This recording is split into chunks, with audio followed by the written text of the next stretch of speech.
Good morning to all. Welcome back to another video, and today's topic is law of reciprocal proportion. According to this law, when two elements combine separately with a fixed mass of third element, then the ratio of masses in which they do so bears a simple whole number ratio to the ratio of masses in which they themselves combine.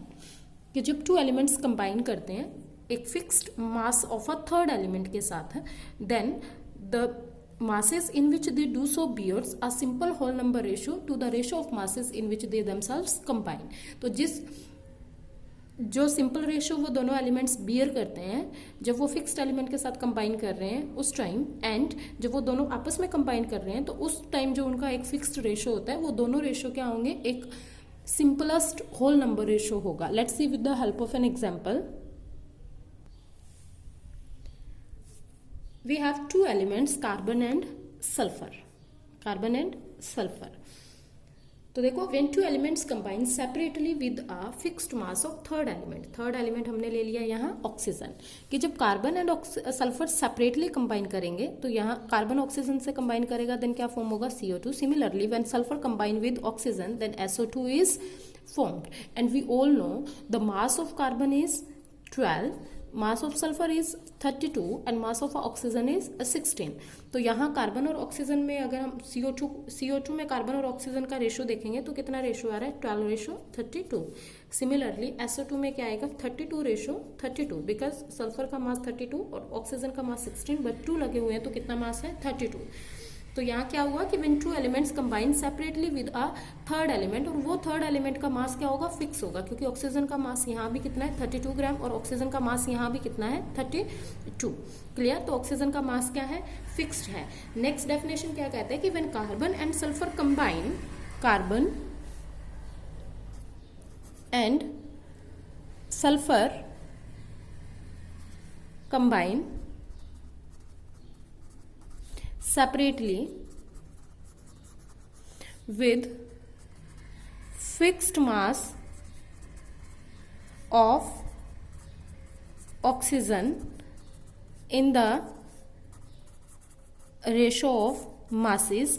कि जब carbon और sulphur ने separately oxygen के साथ combine किया तो carbon और sulphur का जो रेशो है वो कितना होगा, 12:32, क्योंकि कार्बन का मास 12 और सल्फर का मास 32, यानी कि 3:8. Clear. Similarly the ratio of masses इन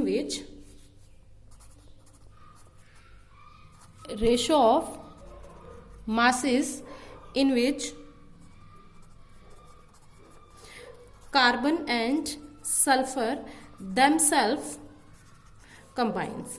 कि जब कार्बन और सल्फर एक दूसरे के साथ कंबाइन करेंगे लाइक दिस, तो यहाँ क्या होगा, CS2. तो इस टाइम यहाँ जो रेशो देखेंगे वो कितना होगा, 12:64. तो रेशो कितना आया, 12:64, यानी कि 3:16. तो देखो, लॉ ऑफ रेसिप्रोकल प्रोपोर्शन क्या कहता है, the ratio of masses in which they do so bear, कि जिस रेशो में वो बियर करते हैं, and the ratio of masses in which they themselves combine. इन दोनों का जो रेशो है वो रेशो क्या होगा, एक सिंपलेस्ट होल नंबर रेशो होगा. सिंपलेस्ट होल नंबर रेशो कैसे होगा कि यहाँ जो रेशो आया वो कितना है, 3:8, और यहाँ कितना है, 3:16.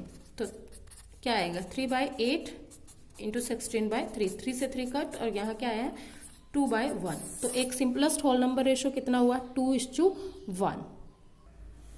तो इसी तरह से हम एक एग्जांपल और लेके चलते हैं. एक सेकंड एग्जांपल क्या है हमारे पास कि we have two elements, sulphur and oxygen, and when this two elements combine separately with a third element क्या है, हाइड्रोजन. तो जब सल्फर हाइड्रोजन के साथ कंबाइन करेगा क्या होगा, H2S, और जब ऑक्सीजन सल्फर के साथ कंबाइन किया तो क्या बना, H2O. तो H2S में अगर हाइड्रोजन और सल्फर का हम रेशो देखेंगे तो यहाँ कितना आया, 2:32. सिमिलरली यहाँ कितना होगा हमारे पास, हाइड्रोजन का मास क्या होता है, 1, तो 2 कितना हुआ, 2:16. तो देखिए, sulphur and oxygen combine with a fixed mass of hydrogen. Hydrogen का मास यहाँ भी 2 और हाइड्रोजन का मास यहाँ भी कितना है, 2. Then the ratio of masses in which, ratio of masses in which sulfur and oxygen combine with fixed mass of hydrogen, कि उस टाइम सल्फर और ऑक्सीजन का रेशो कितना होगा जब ये एक फिक्स्ड मास ऑफ हाइड्रोजन के साथ कंबाइन कर रहा है। तो क्या आएगा 32:16, तो 2:1। And the ratio of masses in which, ratio of masses in which sulphur and oxygen themselves combine, कि उस टाइम रेशो क्या होगा मासेस का जब सल्फर और ऑक्सीजन ने दोनों ने एक दूसरे के साथ कंबाइन किया, तो दोनों themselves कंबाइन करेंगे, क्या बनेगा SO2। तो SO2 में अगर हम यहाँ रेशो निकालेंगे तो हमारा रेशो कितना आया, सल्फर का मास हमें ऑलरेडी पता है 32 रेशो, ऑक्सीजन का मास कितना होता है 16, तो 2 का क्या हुआ 32, तो क्या आया 1:1, कि सल्फर और ऑक्सीजन का 1:1।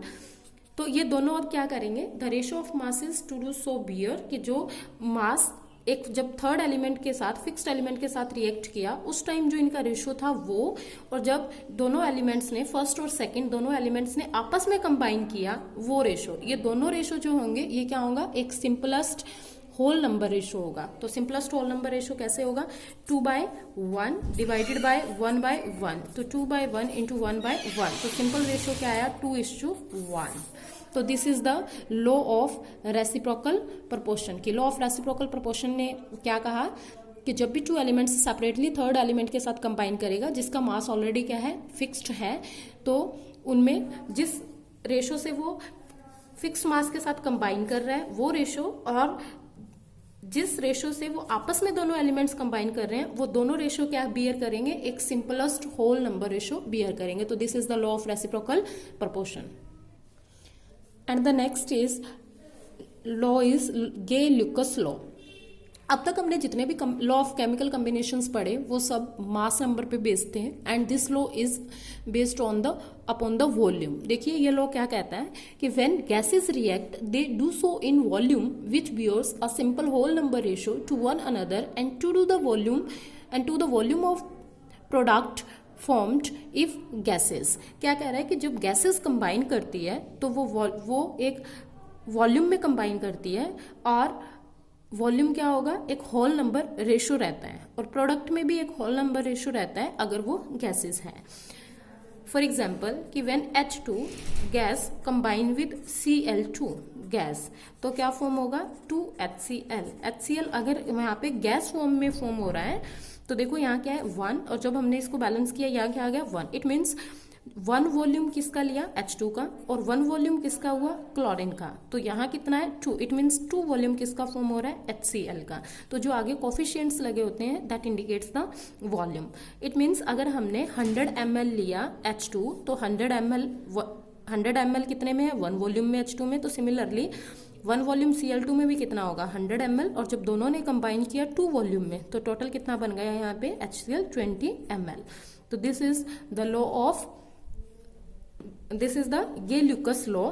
तो गे-ल्यूकस लॉ एक बार फिर हम रिपीट करते हैं, क्या कहता है कि जब भी कोई गैसेस वॉल्यूम में कंबाइन करती है तो उनका जो रेशो होता है दैट इज एक होल नंबर रेशो रहता है, और प्रोडक्ट में भी अगर वो गैस फॉर्म में फॉर्म हो रही है तो प्रोडक्ट में भी क्या रहेगा, एक होल नंबर रेशो रहेगा। देखिए न्यूमेरिकल में ये क्या कहता है कि when 100 ml of methane Burns it produces CO2 and H2O. Find volume of oxygen required and CO2 produced, कि हमें वॉल्यूम फाइंड करना है ऑक्सीजन का कितना रिक्वायर्ड है और CO2 कितना प्रोड्यूस हो रहा है। तो फर्स्टली हम क्या करेंगे, यहाँ एक इक्वेशन को राइट करेंगे, बैलेंस केमिकल इक्वेशन को। तो मीथेन बर्न हो रहा है ऑक्सीजन की प्रेजेंस में, oxygen is also a gas, तो क्या बन रहा है CO2, ये भी गैस, प्लस क्या बन रहा है 2H2O in a liquid form. तो H2O क्या बन रहा है, यहाँ हमारे पास एक लिक्विड फॉर्म में आ रहा है, तो हम यहाँ H2O जो लिक्विड बन रहा है इसको हम नहीं देखेंगे, CH4 है, इसके आगे 1। इट मीन्स ये कितना यूज हो रहा है हमारे पास 1 वॉल्यूम। ऑक्सीजन के आगे क्या है 2, इट मीन्स कितना यूज हो रहा है ये 2 वॉल्यूम। सिमिलरली CO2 क्या है 1, तो ये कितना वॉल्यूम फॉर्म हो रहा है 1 वॉल्यूम। ये क्या कह रहा है 100 ml हमें गिवन है कि 1 वॉल्यूम में कितना मीथेन है 100 ml। सिमिलरली 2 वॉल्यूम में कितना हो जाएगा oxygen 200 ml, and 1 volume CO2 form हो रहा है, इट मीन्स 1 वॉल्यूम कितना CO2 फॉर्म हो रहा है 100 ml। This is a very simplest example of Gay Lussac law. तो this is all about the law of reciprocal proportion and Gay Lussac law. Keep revising it.